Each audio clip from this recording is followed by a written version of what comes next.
ನ್ಯೂಸ್ಗೆ ಸ್ವಾಗತ. ನಾನು ಸಾನಿಯಾ. ಬನ್ನಿ ನೋಡೋಣ ಇವತ್ತಿಂದು ಹೊಸ ಅಪ್ಡೇಟ್. ನಮಸ್ಕಾರ.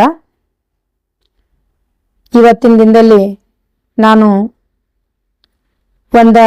ನನ್ನ ಮನಸ್ಸಿಗೆ ನೋವಾಗಿರ್ತಕ್ಕಂಥದ್ದು ಮತ್ತು ನಂದೇ ಆದಂಥದ್ದು ಒಂದು ನೋವನ್ನು ಹಂಚಿಕೊಳ್ಳುವಂಥದ್ದು. ಈ ಒಂದು ಸಂದರ್ಶನವನ್ನು ಯಾಕೆ ನಾನು ಇವತ್ತಿನ ದಿನದಲ್ಲಿ ಕೊಡ್ಲಿಕ್ಕೆ ಬಂದಿದ್ದೀನಿ, ಇವತ್ತಿನ ನನ್ನ ಮನದಾಳದ ಒಂದು ನೋವನ್ನು ಇಲ್ಲಿ ಇವತ್ತು ಯಾಕೆ ಹಂಚ್ಕೊಳಿಕ್ ಬಂದೀನಿ ಅಂತಂದ್ರೆ, ಈ ಒಂದು ವಿಚಾರ ನಾನು ವಿದ್ಯಾ ಪಾಟೀಲ್ ಅಂತೇಳಿ ಕೆಲವೊಂದು ಜನರು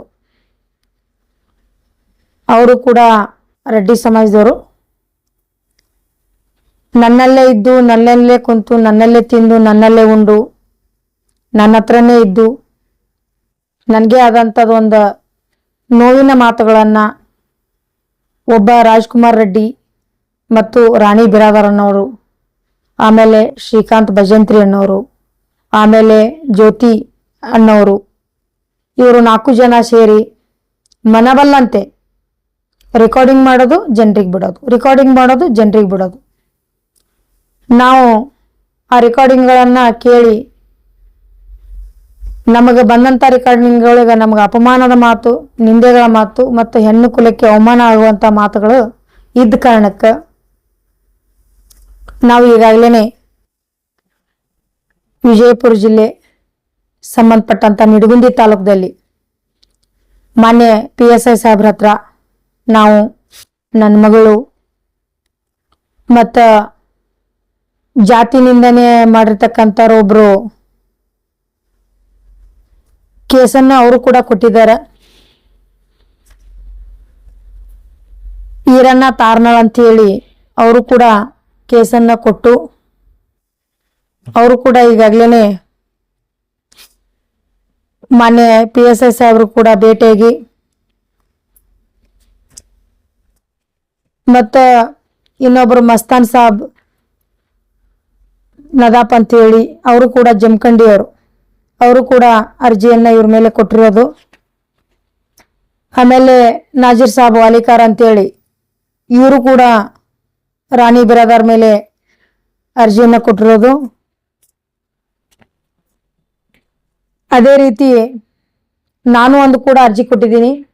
ರಾಜೇಶ್ ಅಂಥೇಳಿ ನಾನು ಪೊಲೀಸ್ ಅಂತೇಳಿ ನನ್ನ ಕರೆ ಮಾಡಿ ನನಗೆ ಒಂದು ಮನಸ್ಸಿಗೆ ನೋವು ಆಗುವಂಥ ರೀತಿಯಲ್ಲಿ ಮಾತಾಡಿದ್ದು ಐತೆ. ಇದೆಲ್ಲ ದೂರು ಕೊಟ್ಟಾದ್ಮೇಲೆ ಮಾನ್ಯ PSI ಸಾಹೇಬ್ ನಿಡಗುಂದಿಯವರು ಕರೆಸ್ಲಿಕ್ಕೆ ಎಲ್ಲ ರೀತಿ ಮಾಡ್ತಾ ಇದ್ದಾರೆ. ಅವರು ಅಲ್ಲೇದೇವಿ ಇಲ್ಲೇದೇವಿ ಅಂತ ಸುಳ್ಳು ಒಂದು ಸಂದೇಶಗಳನ್ನ ಮಾನ್ಯ PSI ಸಾಹೇಬರಿಗೂ ಕೂಡ ಕೊಡ್ತಾ ಇದ್ದಾರೆ. ನನಗೆ ಮಾನ್ಯ PSI ಸಾಹೇಬ್ರ ಮೇಲೆ, ನಿಡಗುಂದಿ ಅವ್ರ ಮೇಲೆ ನನಗೆ ನಂಬಿಕೆ ಇದೆ. ಅವ್ರು ಕರೆಸ್ತಾರ, ನಾನು ನ್ಯಾಯ ಕೊಟ್ಟೆ ಕೊಡಿಸ್ತಾರ. ನನಗೆ ಅಪಮಾನ ಆದಂಥದ್ದು ಮಾತುಗಳನ್ನು ಅವರು ಎನ್ಕ್ವೈರಿ ಮಾಡಿ ನನ್ನ ನ್ಯಾಯ ಕೊಡಿಸ್ತಾರ ಅನ್ನೋದು ನಮ್ಮ ಕುಟುಂಬಕ್ಕೆ ನಮಗೆ ನಂಬಿಕೆ ಐತಿ. ತದನಂತರ ನಾನು ಅರ್ಜಿ ಕೊಟ್ಟಾದ್ಮೇಲೆ 3 ದಿನದ ಮೇಲೆ ಅಂದ್ರೆ ಅಂಬೇಡ್ಕರ್ ಜಯಂತಿ 14ನೇ ತಾರೀಕಿಗೆ ಏನು ಜಯಂತಿ ಆಯಿತು ಆದ ನಂತರ ಈ ರಾಜ್ಕುಮಾರ್ ರೆಡ್ಡಿ ಅನ್ನೋನು ಮತ್ತು ಈ ರಾಣಿ ಬಿರಾದರ್ ಅನ್ನಕ್ಕೆ ಏನು ಮಾಡಿದ್ದಾರೆ, ಅಂಬೇಡ್ಕರ್ ಇವರಪ್ಪ ಸಂವಿಧಾನ ಇವ್ರಿಗೆ ಅಟ್ಟೆ ಬರ್ದಾರ ಅನ್ನುವಂಥ ಮಾತುಗಳನ್ನು ಭಾಳ ಒಂದು ಮನಸ್ಸಿಗೆ ನೋವಾಗುವ ರೀತಿಯಲ್ಲಿ ಮಾತಾಡಿದಂಥ ಮಾತುಗಳು. ಈಗ ಅಂಬೇಡ್ಕರ್ ಅವರ ಹೆಸರನ್ನ ತಗೊಳ್ಳುವಂಥದ್ದು ಇದರಲ್ಲಿ ಏನಿತ್ತು? ಡಾಕ್ಟರ್ ಬಾಬಾ ಸಾಹೇಬ್ ಅಂಬೇಡ್ಕರ್ ಅಂತಂದ್ರೆ ಸಂವಿಧಾನ ಶಿಲ್ಪಿ, ಹೆಣ್ಣು ಮಕ್ಕಳಿಗೆ ಸ್ವತಂತ್ರ ತಂದು ಕೊಟ್ಟಿರ್ತಕ್ಕಂಥ ಒಬ್ಬ ಮಹಾನ್ ವ್ಯಕ್ತಿ. ಅವ್ರನ್ನೂ ಕೂಡ ಎಲ್ಲ ಸಮಾಜದವರು ಒಂದು ಹಡದು ತಂದಿ ಜಾಗದಲ್ಲಿ ಅವ್ರನ್ನ ಇಟ್ಟಿದ್ದಾರೆ.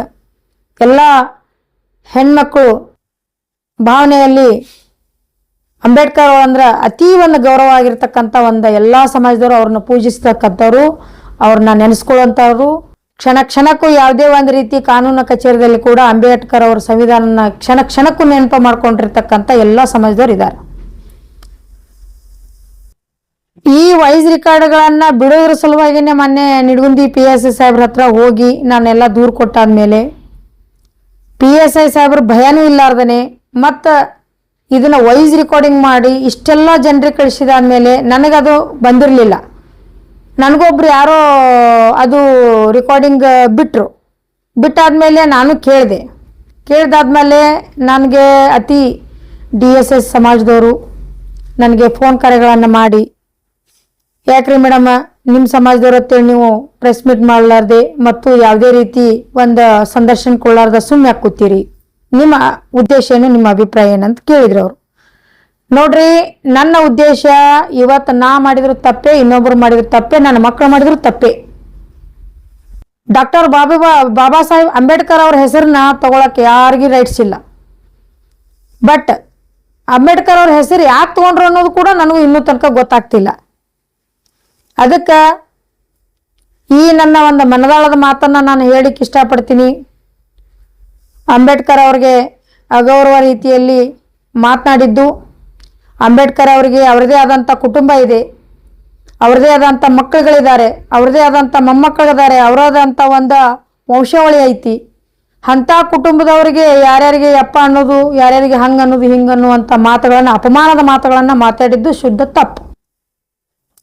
ಅದನ್ನು ನಾವು ಕೂಡ ಖಂಡಿಸ್ತೀವಿ. ಎಲ್ಲ ಸಮಾಜದವರು ಇದನ್ನ ಖಂಡಿಸ್ತಾರೆ. ಇದನ್ನು ಮಾತನಾಡಿದವ್ರನ್ನ ಮಾತ್ರ ಸುಮ್ಮನೆ ಬಿಡಬಾರ್ದು. ಇವರನ್ನ ಕೂಡಲೇ ಬಂಧಿಸಬೇಕು, ಕೂಡಲೇ ವಿಚಾರಣೆಗೆ ಒಳಪಡಿಸಬೇಕು. ಮೊನ್ನೆ ಇದೇ ವಿಚಾರವಾಗಿ ನಾನು ಅಡ್ಯಪ್ಪ ಸಾಲ್ಗಲ್ ಅಣ್ಣವ್ರ ಜೊತೆ ನಾನು ಕೂಡ ಮಾತಾಡಿದೆ. ಅಣ್ಣ ಹಿಂಗೆಲ್ಲ ಒಂದು ರೆಕಾರ್ಡಿಂಗಲ್ಲಿ ಹಿಂಗೆ ಬಂದಿದೆ, ಬಟ್ ಹಿಂಗಾದ್ಮೇಲೆ ಅಂತಂದಾಗ, ಇಲ್ರಿ ತಂಗ್ಯಾರ, ನಾವು ಕೂಡ SP ನಿಂಬ್ರಿಯವ್ರ ಜೊತೆ ಮಾತಾಡೀವಿ ಅನ್ನೋ ಮಾತುಗಳನ್ನು ಹೇಳಿದ್ರು ಅವರು. ಅದು ಅಲ್ಲದೆ ಈ ವಿಚಾರವನ್ನು ಭಾಳ ಇದನ್ನ ಗಂಭೀರ ರೀತಿಯಲ್ಲಿ ತಗೋಬೇಕು. ಯಾಕಂತಂದ್ರೆ ಒಂದು ನಗಚಾಟಿಗೆಯಲ್ಲಿ ಒಂದು ಅಂಬೇಡ್ಕರ್ ಸಾಹೇಬ್ರ ನಂಬರ್ ತಗೊಂಡು ಒಂದು ನಗುಮುಖದಲ್ಲಿ ಕುಶಲ ಏನದು ಅವರು ಮಾತಾಡೋದು ಧಾಟಿಗಳನ್ನು ನೋಡಿದ್ರೆ ಈಗಾಗಲೇ DSS ಸಮಾಜದವ್ರಿಗೆ ಎಲ್ಲರಿಗೂ ಕೂಡ ಆ ರೆಕಾರ್ಡಿಂಗ್ ಭಾಳ ಒಂದು ಬೆಂಗಳೂರಿಗಾಗಲಿ ಒಂದು ಸಾಕಷ್ಟು ಜಿಲ್ಲೆಗಳಲ್ಲಿ ಸಾಕಷ್ಟು ತಾಲೂಕದಲ್ಲಿ ಈಗಾಗಲೇ ಆ ರೆಕಾರ್ಡಿಂಗ್ ಹೋಗಿ ಇವ್ರಿಗೇನ್ರಿ ರೈಟ್ಸ್ ಇದೆ, ಇವ್ರಿಗೇನ್ರಿ ಮಾತಾಡ್ಲಿಕ್ಕೆ ಹಕ್ಕಿದೆ, ಇವ್ರಿಗೇನ್ರಿ ಅಧಿಕಾರ ಇದೆ ಅಂಬೇಡ್ಕರ್ ಅವ್ರ ಬಗ್ಗೆ ಮಾತಾಡ್ಲಿಕ್ಕೆ, ಇವರಿಗೆ ಏನ್ ಬೇಕಾದ್ರೂ ಮಾತಾಡಿದ್ರೆ ನಡೀತದೆ ಅಂತ ಅನ್ಕೊಂಡಿದ್ದು ಏನ್ ತಿಳ್ಕೊಂಡಿದ್ದಾರೆ ಅವರು? ಮಾತಾಡಿ ರೆಕಾರ್ಡಿಂಗ್ ಬಿಡೋದು ಏನಕ್ಕೆ ಬಿಡೋದಿದು? ನಾನು ತಪ್ಪು ಮಾಡಿದ್ರೆ, ನಾನೇನಾದ್ರು ಮಾಡಿದ್ರೆ ಅದು ನನ್ಗೆ ಅನ್ಯಾಯಕ್ಕೆ ಒಳಗಾದ್ರು ನನ್ನ ಮನೆಗೆ ಬರ್ತಾರ. ನಂದೇ ಆದಂತ ನಂದು ಏನರ ಒಂದು ತಪ್ಪು ಮಾಡಿದ್ನಂದ್ರೆ ಕೇಳಕ್ಕೆ ಅವ್ರು ಇದ್ದೇ ಇರ್ತಾರ. ಇವ್ರು ಯಾಕ್ರಿ ನನ್ನ ಬಗ್ಗೆ ಅಪಮಾನದ ಮಾತುಗಳನ್ನ ಮಾತಾಡ್ಕೊತ ಅಡ್ಡಾಡ್ತಾ ಇದಾರ್ರಿ? ಅದನ್ನು ಕೂಡ ಮಾನ್ಯ PSI ಸಾಹೇಬ್ರು ನಮ್ಗೆ ನ್ಯಾಯ ವಹಿಸ್ಕೊಡ್ತೀನಿ ಅಂತ ಹೇಳ್ಯಾರ. ಬಟ್ ನಾವು ಕೂಡ ವೇಟ್ ಮಾಡ್ತಾ ಇದ್ದೀವಿ.